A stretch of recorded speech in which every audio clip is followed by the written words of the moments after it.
ఇప్పుడు ధర్మం అంతా పోయింది, ఇప్పుడు ఇవ్వాలని నా దగ్గర నుంచి చెప్తావు. దొంగతనం చేస్తావా? షేర్ బ్యాంకులకి ఏటీఎంలకు దొంగతనం చేస్తావా? ఉన్నప్పుడు ఇచ్చే మనసు నీకు లేదు, ఉన్నప్పుడు దాచుకున్నావు. దేవుడు ఏదో పెట్టాడు, డబ్బంతా పోయింది. ధనమంతా పోయాక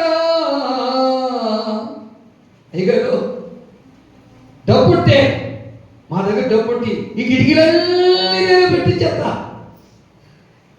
డబ్బంతా పోయిందండి. అందుకే అలా అనుకోదండి. అందుకే వ్యర్థ తల్లి అభివృద్ధి వచ్చేవారు కలరు తగిన దానికన్నా. ఏమండి, ఇప్పుడు పిల్లలకి ₹1,00,000 జీతం వచ్చిందనుకో, ఉద్యోగం వచ్చిందనుకో, మొదటి జీతం దేవుడికి ఇవ్వాలి. ఇక వాళ్ళ అమ్మ అంటారు, ఏమో ఇలా అయ్యగారు అమ్మ చెప్పాడా ఏంటి అట్లా ఏం చెప్పాడేమో ఇవ్వద్దు, ఓ ₹1000 ఇద్దామే, ₹1,00,000 జీతం అయితే ₹1,00,000 ఇవ్వద్దు అన్నది అమ్మ మాట అంటారు. అలా ఆయన మాట అంటారు, వేసే మాట వినదు, అయ్యగారి మాట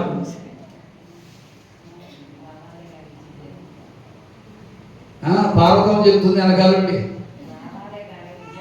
అబ్బా కూడా అంతా మా చేతిలో పండాలే కానీ మా అప్పారావు గారు మేము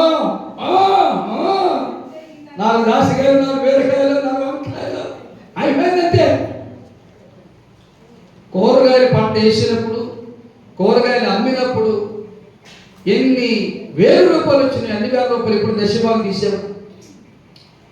అందుకనే అప్పారావు గారి బెత్తనం ఆయన తోసేస్తాం. ఆయన తెలివి సత్యం, ఈ వాస్తవం తెలియదు, ఆయన తోసేస్తాం. దేవుడు పుట్టారా, వాక్యం అని దేవునితో మాట్లాడుతున్నాడు. తగిన దానికన్నా తక్కువ ఇచ్చి లేపుకొచ్చేవారు కలరంటే మీలోనే ఉన్నారు. అలా ఉండొద్దు, మీరు అలా ఉండొద్దు.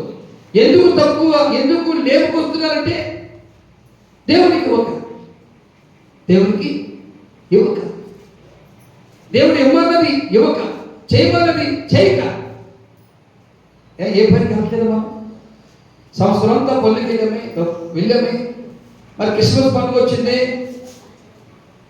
ఏమి ఇవ్వగలిగా మనం సంవత్సరానికి? కొడుకు బాగా ఇస్తున్నామే, కూతురికి బాగా ఇస్తున్నామే, మనవాళ్ళకి బాగా ఇస్తున్నామే.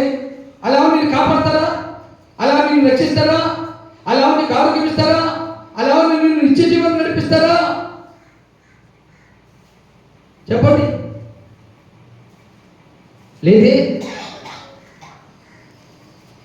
అందుకన్నా లోకంలో ఉన్నవాడు కంటే నీలో ఉన్నవాడు గొప్పవాడనే విశ్వాసం నీలోకి రావాలి. లోకంలో ఉన్న దరిద్రత కంటే నీలో ఉన్నవాడు గొప్పవాడు, ధనుడిగా చేస్తాడు. లోకంలో చుట్టూ వైరస్లు ఇస్తున్న రోగాల కంటే నీలో ఉన్నవాడు స్వస్థపరిచే దేవుడు గొప్పవాడని ధైర్యం ఉండాలి. ఆ ధైర్యంతోనే వారానికి ఒకరోజు ఉపవాసం ఉండండి. ఆ ధైర్యంతోనే శనివారం ఉగ్రహాపన ప్రార్థన ఉండండి. ఆ ధైర్యంతోనే బుధవారం ఉపవాస ప్రార్థన పగలు ఉండండి, రాత్రి కుటుంబ ప్రార్థన ఉండండి. అలాగా మీరు ఆత్మీయ జీవితాన్ని చేస్తే మీలో ఉన్న గొప్ప దేవుడు మిమ్మల్ని గొప్పవారుగా చేయునుగాక. ఆమె మా గురించి ప్రార్థన చేసుకుందాం. మా గురించి ప్రార్థన చేసుకుందాం. ప్రభువా,